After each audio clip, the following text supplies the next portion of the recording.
Madame, Monsieur, bonsoir. Bienvenue dans ce journal. Voici ce que domine l'actualité. Désormais, 4 personnes infectées par le coronavirus en Côte d'Ivoire. Le ministère de la Santé rassure que les malades bénéficient d'une bonne prise en charge médicale. À Bingerville, des campagnes de sensibilisation organisées sur le terrain, les populations invitées au calme et au respect des mesures de prévention en vigueur. Création d'une coalition des organisations de consommateurs de Côte d'Ivoire, un congrès constitutif organisé à Abidjan, la journée mondiale des consommateurs célébrée ici hier, une conférence prononcée sur les actions de développement en faveur des populations, notamment le point du programme social du gouvernement. Et puis, plus de 3000 personnes reçoivent leur acte d'état civil à Boundiali, parmi elles des élèves. C'était à l'issue d'une audience foraine. La ministre Mariatou Kone appelle les parents à déclarer leurs enfants à l'état civil. Non, il ne faut pas céder à la panique, mais plutôt respecter les mesures de prévention.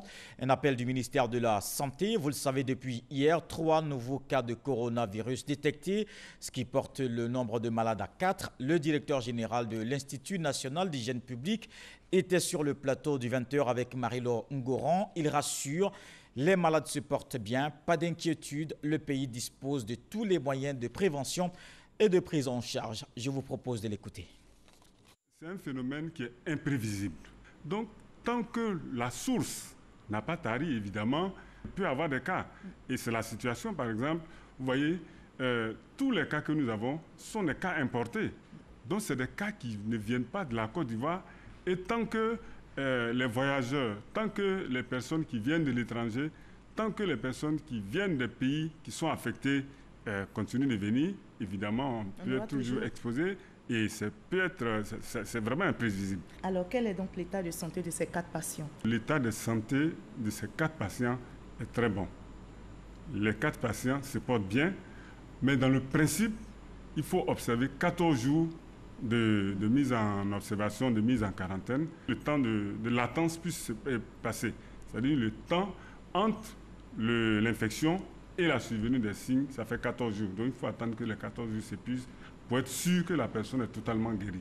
Les moyens dont l'État dispose, c'est un service de maladies infectieuses qui est équipé avec des salles d'isolement, avec un personnel qualifié qui prend en charge ces patients-là. Mais en plus de ça, avant d'en arriver là, le pays dispose surtout de moyens de prévention. C'est-à-dire que tous les malades, enfin tous les sujets, tous les voyageurs qui arrivent, systématiquement, ils sont identifiés, ils sont répertoriés, ils sont screenés, je dirais, ils sont dépistés par la prise de température. Et selon que leur température est élevée ou pas, ils sont pris en charge. Et il faut dire que, justement, il ne faut pas céder à la panique parce que sur les réseaux sociaux aussi, les portes d'entrée de la Côte d'Ivoire sont toujours ouvertes à certains pays, par exemple, où l'épidémie sévit. Oui, les portes sont ouvertes, mais ça aussi, c'est conformément au règlement sanitaire international. Donc, la circulation des biens et des hommes, et c'est les dispositions qui sont prises. Maintenant, je pense que c'est important aussi de savoir qu'il y a beaucoup de choses qui se racontent sur les réseaux sociaux. Sur les rumeurs, les réseaux sociaux. Et il y a même des informations selon lesquelles le ministère aurait pris des dispositions complémentaires. Je tiens à dire que ces informations-là ne viennent pas du ministère, ne sont pas officielles et c'est pas le moment de céder à la panique. Nos autorités qui sont conscientes de la prévention, qui sont conscientes de l'état de santé de leur population, sauront en temps opportun comment prendre des résolutions qui puissent permettre de circonscrire cette épidémie. Et sur le terrain, la sensibilisation est en cours. À Bingerville, l'hôpital général a pris des dispositions. Les populations ne cèdent pas à la panique. Elles observent les mesures de prévention pour la lutte contre cette maladie. Notre équipe de reportage s'est rendue dans la commune. Voici le constat de Jeanne Toubé. Hôpital général de Bingerville. Nous rencontrons Dame Lagui au sortir d'une salle de consultation. Elle a dû arriver précipitamment dans cet établissement sanitaire de l'apparition des signes de fièvre et de fatigue chez sa fille. Après l'avoir examinée, le médecin traitant a, selon la mère elle-même, conclu un début de paludisme, sans gravité. Dame Lagué confesse qu'elle a eu peur, très peur, juste en pensant au coronavirus. J'ai appris qu'il y a une maladie qui est venue, qu'on appelle ça corona. Raison pour laquelle je l'ai amené à l'hôpital. Ils ont dit que ça va supporter certaines températures. Je prie Dieu à ce que ça n'arrive même pas. Cet homme ne sait pas encore que le coronavirus Covid-19 a été détecté en Côte d'Ivoire et confirmé par les autorités sanitaires. Comme lui, des personnes au sein de la population, malgré ce qu'en disent les médias, n'en savent rien, ou encore une connaissance très vague de cette maladie devenue pandémie devant laquelle elle ne s'alarme guère. Et même si le coronavirus, objet de toutes les attentions depuis le mois de janvier, fait peur, les populations continuent quand même de vaquer tranquillement à leurs occupations, d'effectuer leurs échanges commerciaux, d'assurer leurs déplacements comme à leur habitude, même si elles s'en méfient. En revanche, elles ne manifestent aucun signe de panique. Même si quelqu'un a contact le virus, on va savoir. Donc pour le moment, ça ne me fait pas peur. C'est pas d'où les gens viennent, on est en contact avec tout le monde. Tout ce qu'on peut faire, c'est de prendre des précautions vraiment pour ne pas contacter le virus. Face au coronavirus, les autorités sanitaires jusqu'au plus haut sommet hiérarchique sont en alerte maximale. 3 nouveaux cas de coronavirus Covid-19 détectés à ce jour, ce qui porte le total à 4 en Côte d'Ivoire. La population garde à l'esprit les mesures de prévention contre cette pandémie. On nous a dit de se laver les mains avant de manger. Je peux saluer les gens, comme ça, bonjour. Mais elle a dit que faire les bises là, non, je ne peux pas parce que déjà l'hôpital a dit de ne pas faire ce qu'il ne faut pas faire. Donc je ne peux pas faire. Des actions d'information et de sensibilisation sont menées en cohérence avec un plan de communication stratégique élaboré. La finalité, freiner la propagation du coronavirus Covid-19 en s'appuyant sur les dispositifs mis en place par le ministère de la Santé et de l'Hygiène publique. Nous avons les émissions que nous diffusons avec la radio locale de Bingerville. La portée de ce message, déjà les premiers gestes à avoir, comme le lavage des mains, comme éternuer dans les coudes, et puis la salutation, disons, à 1 mètre, c'est-à-dire que ne pas se toucher les mains, c'est déjà ça pour pouvoir déjà lutter contre cette épidémie-là.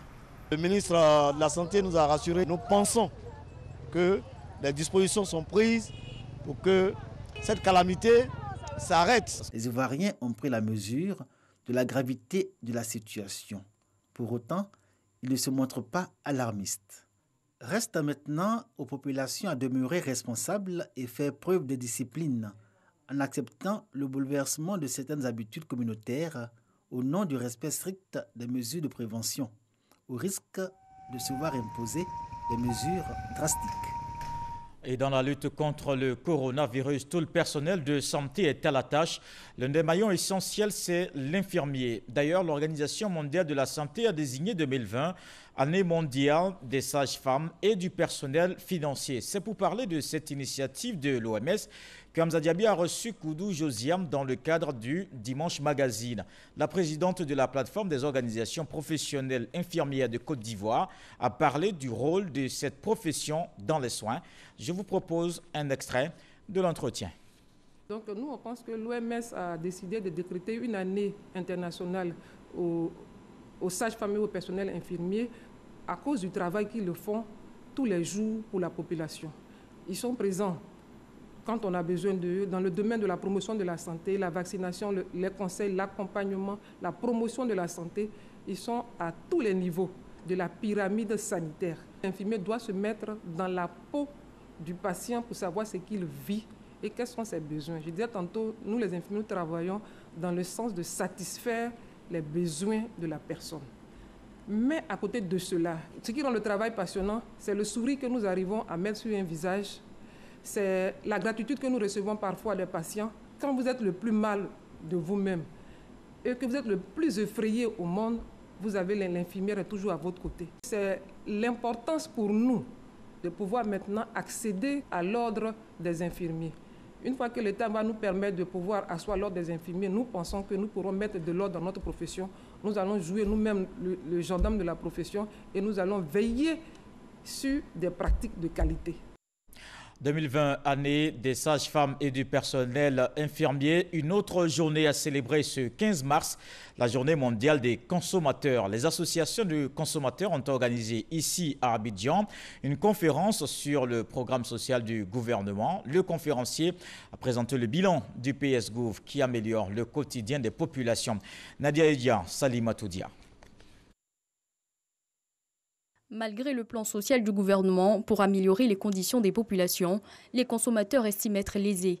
La Journée mondiale des consommateurs est le lieu pour leur association de s'interroger sur la prise en compte de leurs préoccupations par le PS-Gouv. Au niveau de la sécurité, au niveau de la santé, au niveau des transports, au niveau de l'école, tout ça là, nous voulons savoir la part réservée aux consommateurs. Pour répondre à ces interrogations, Arsène Koua a exposé sur 5 points capitaux du PS-Gouv, dont l'éducation et la santé. Sur le terrain, la population voit exactement ce qui a été dit. Ils voient exactement sur le terrain que cela est fait. Alors, je prends un exemple dans le secteur de l'éducation. Dans le cas du PS-Gouv, par exemple, il est prévu l'acquisition de 250 000 tables bancs par an. Il est possible de vérifier si les zones effectivement ont reçu, les écoles concernées ont reçu. Quand vous prenez par exemple dans le cas de la santé, la vaccination. Aujourd'hui, la vaccination a été intégrée dans le cas du PS-Gouv. La Journée mondiale des consommateurs a été instituée en 1962 et revendique le respect des 10 droits des consommateurs, définis entre autres par le droit à l'information, à la satisfaction et aux besoins essentiels. Pour plus d'efficacité dans la lutte, 8 associations de consommateurs viennent de s'unir en une alliance dénommée Coalition nationale des organisations de consommateurs de Côte d'Ivoire. Lancement des journées carrières à Gagnoua. Les élèves échangent avec les professionnels de divers domaines. Pour la ministre de l'Éducation nationale, cette plateforme permet une meilleure orientation des enfants.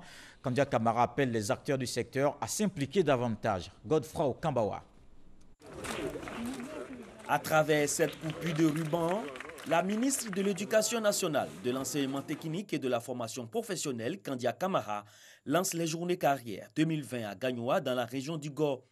Une initiative qui permet aux élèves d'échanger avec les professionnels des corps de métier et des entreprises afin de faciliter leur insertion dans le tissu socio-économique à la fin de leur formation. Ça nous a beaucoup intéressé parce qu'on s'est informé sur le type de métier que nous pouvons faire après la classe de 3e en rapport avec l'agriculture. Donc nous avons des formations professionnelles portant sur l'élevage, sur la pêche, sur la pisciculture et d'autres choses encore très importantes qui pourront nous être utiles. Nous sommes dans une zone rurale et les enfants décrochent vite. 6e, 5e, oh, ils peuvent se reconvertir. Voilà, avec la formation professionnelle, ça a été vraiment bénéfique.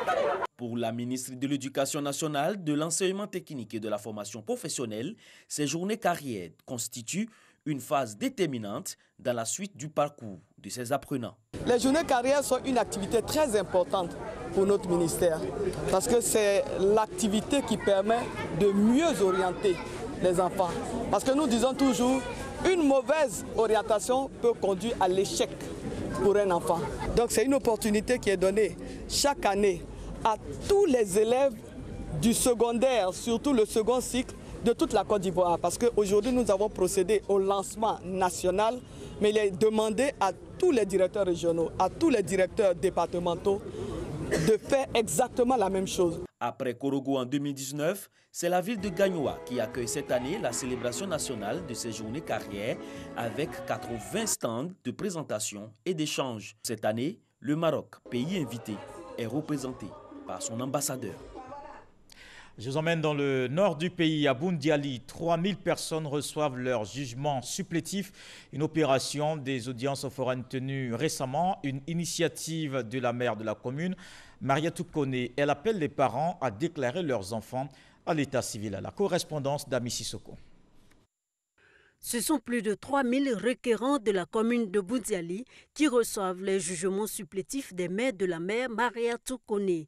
Parmi les bénéficiaires de ces actes d'état civil, de nombreux enfants et 600 élèves. C'est le fils de mon grand frère.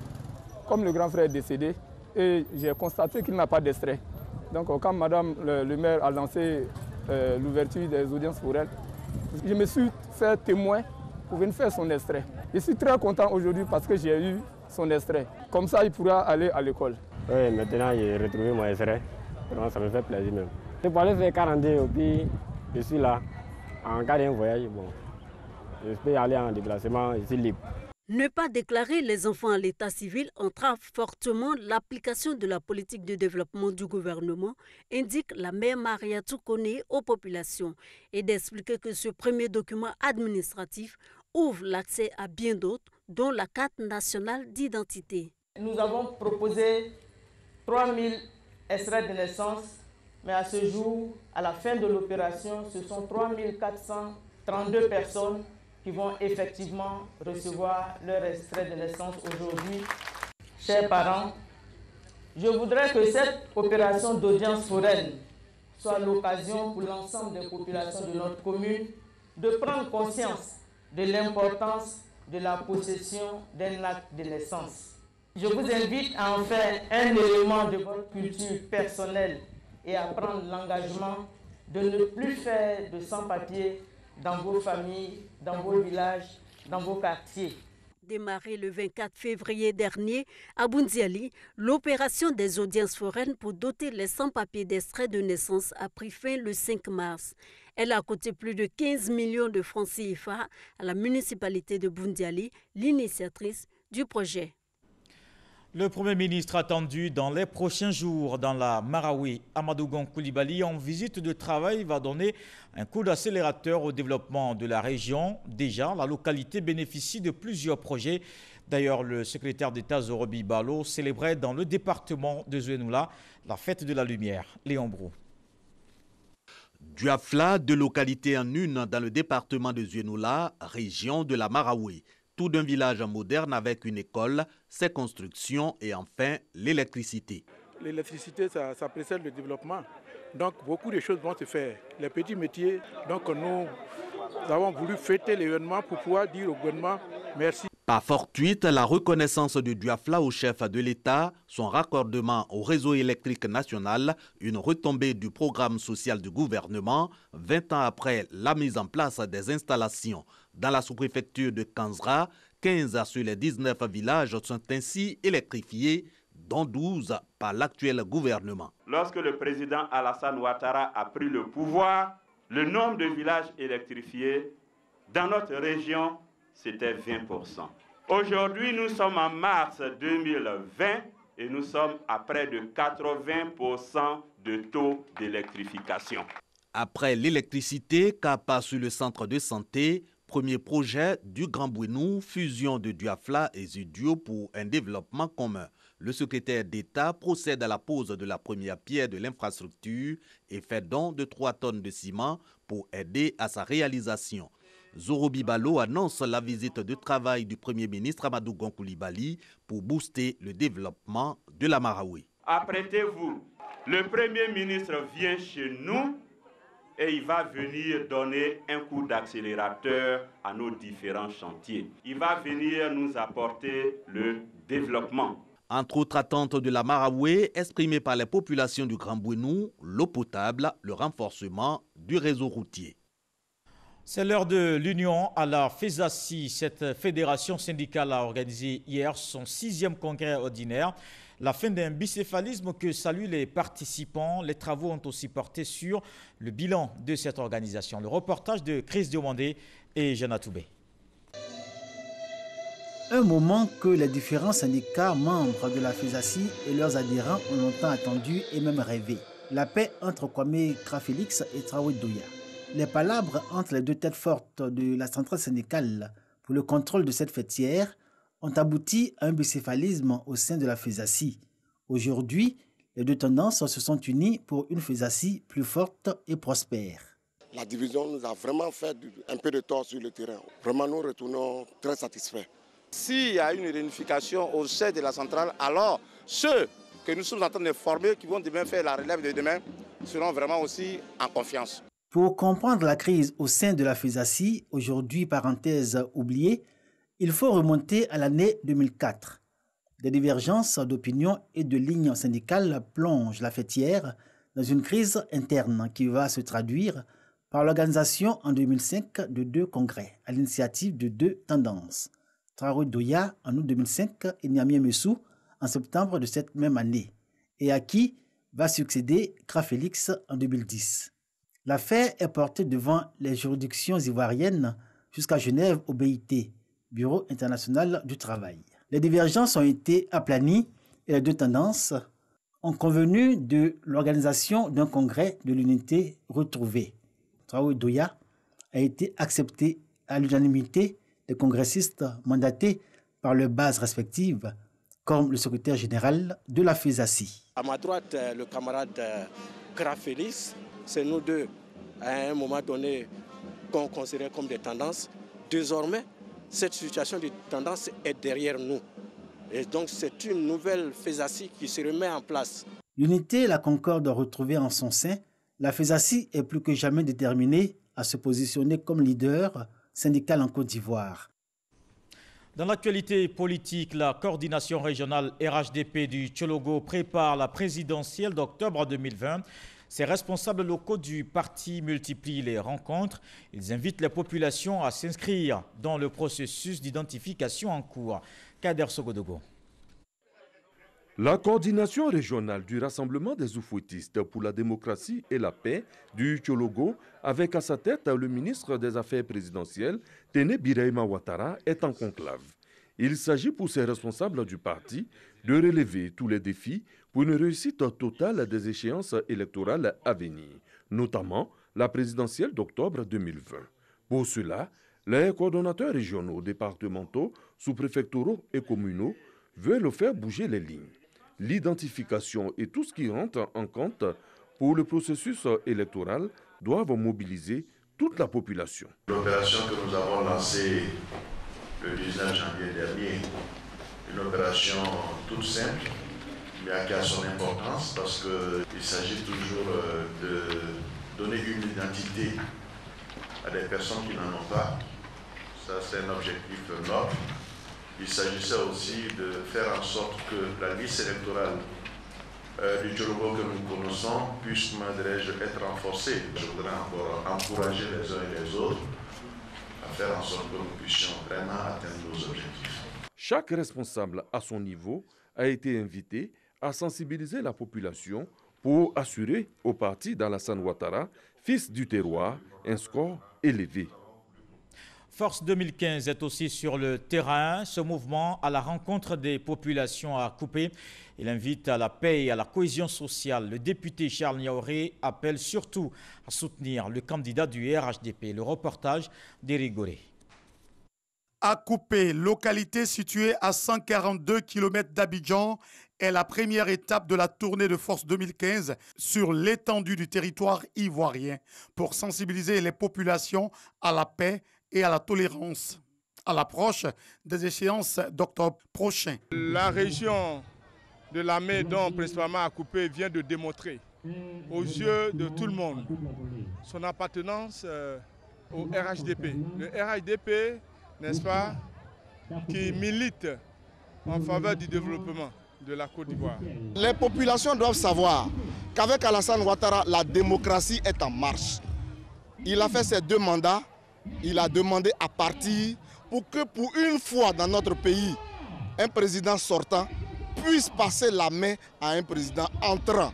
L'occasion permet à Charles Niaouré de rendre un vibrant hommage au président de la République qui a démontré son amour pour la Côte d'Ivoire en refusant volontairement de briguer un 3e mandat. C'est une première dans l'histoire politique de notre nation, celle de voir un chef d'État dire de lui-même qu'il renonce à briguer notre mandat et qui donc décide de quitter la tête de notre État. Et donc nous sommes venus rechercher auprès des populations d'Akoupé et surtout des militants la cohésion, l'union autour de cette décision du président Alassane Ouattara, mais surtout autour donc de celle du RHDP qui a décidé de faire d'Amadou Gon le successeur du président Alassane Ouattara. Charles Niaouré a aussi évoqué le choix d'Amadou Gon Coulibaly pour représenter le RHDP à l'élection présidentielle. Poursuivant, il a sensibilisé les populations d'Akoupé à adhérer massivement à la politique de développement du RHDP. Un mot de religion dans ce journal radio de l'Église méthodiste unie de Côte d'Ivoire, la Voix de l'Espérance à 10 ans. Les festivités officiellement lancées lundi dernier, c'était en présence du ministre auprès du Premier ministre chargé de la promotion de l'investissement privé, Emmanuel Essis. Des détails avec Jamar Djadji. Émettant 7 jours sur 7 et 24 heures sur 24 sur la fréquence 101.6 FM depuis mars 2010, la Voix de l'Espérance fait le bonheur de ses auditeurs depuis 10 ans maintenant. Et c'est pour dire merci et rendre grâce à Dieu que auditeurs, fidèles et étudiants de l'université méthodiste sont venus nombreux à cette fête de la radio. La radio méthodiste, la Voix de l'Espérance, pour la gloire de notre Dieu, pour l'avancement de l'évangile dont Jésus-Christ a dit qu'il doit atteindre les extrémités de la terre. Venu apporter son soutien, le président de l'Union des médias confessionnels, l'imam Cissé Djigiba, s'est dit fier de ce média membre de son union. Que nos médias soient la sève nourricière de la paix, de l'entente, du dialogue entre les Ivoiriens. Nous voulons que de notre union, le peuple ivoirien s'unisse. Parrain des festivités du 10e anniversaire de la Voix de l'Espérance, Emmanuel Esmel Essis, heureux du choix porté sur sa personne. C'est une initiative très heureuse qui aujourd'hui fait la fierté de toute l'Église. Et c'est vraiment avec bonheur et joie que nous sommes venus revisiter ces lieux et prier que le bon Dieu permette à cette radio de pouvoir prospérer davantage. La Voix de l'Espérance doit sa naissance aux efforts conjugués des conférences annuelles méthodistes unies de Côte d'Ivoire et du Texas, du Bureau de la communication méthodiste et de l'Agence générale chargée de l'éducation et des ministères GBM. La fête s'est achevée par une visite des installations de la radio. Comme tous les dimanches, place autour du monde en information. Voyons ce qui a marqué l'actualité internationale cette semaine. On commence ce soir par cette décision des États-Unis. Le 7 sur 7, c'est avec Marie-Le Magniessé et Éric Gori.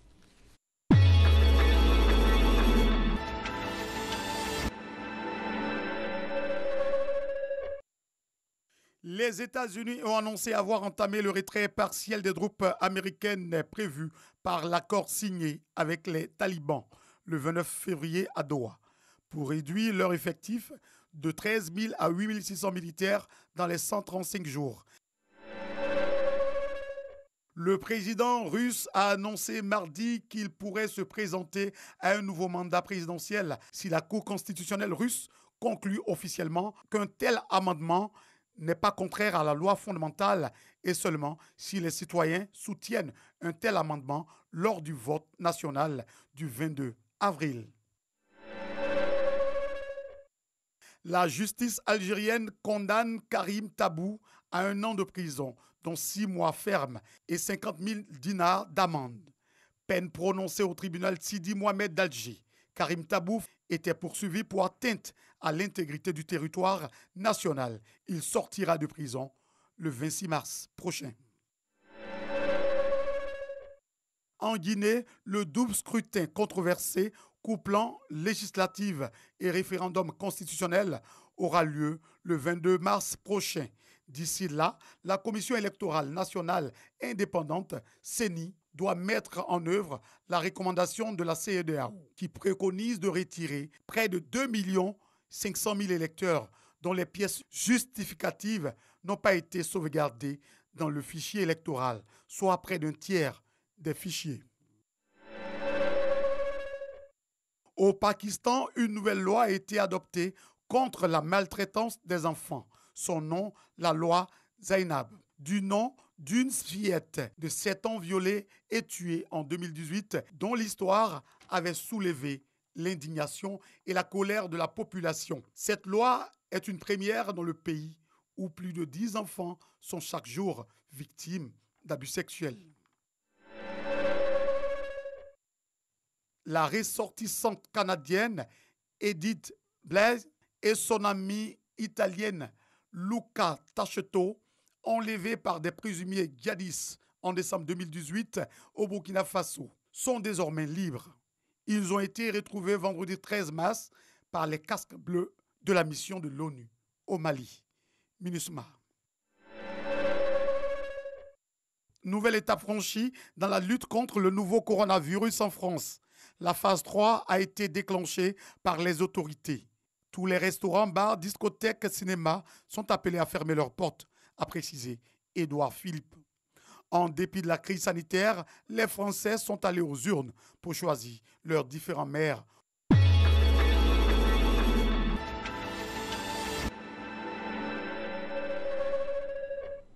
Voilà qui met un terme à ce journal. Merci de l'avoir suivi. Demain, retrouvez Marine Cognan. N'oubliez pas, rejoignez-nous aussi sur nos plateformes www.rti.ci et rti.info. Très bonne semaine. Bonsoir.